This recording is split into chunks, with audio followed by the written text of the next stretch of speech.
guys, mga unta, nagtudyo ko sa kuan sa bakery sa among Pinoy best.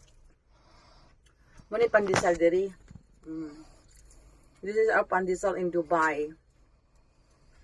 So fluffy, fluffy, fluffy.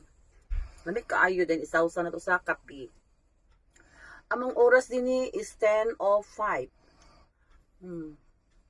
No, may gusto man ko Ano ko sa kuan. Dayon na ko hinatag dali nga kuan di ay. Ano siya? Sisig. Hinatag sa mong silingan. Ilawan po natin na siya. Ug lami po na siya iparis ani. Wait lang ha. Ato na siyang iparis ani. Kay lami kaayo ni siya. Sa nawong pa lang, lami na kaayo. Ato na siyang ibutang gawi. Kuan man na siya sisig. Lami kay mong pandesal. Kay nga no,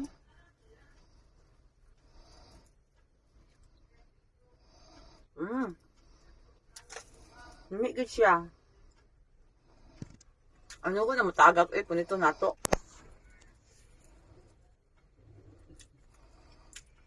Okay guys, thank you.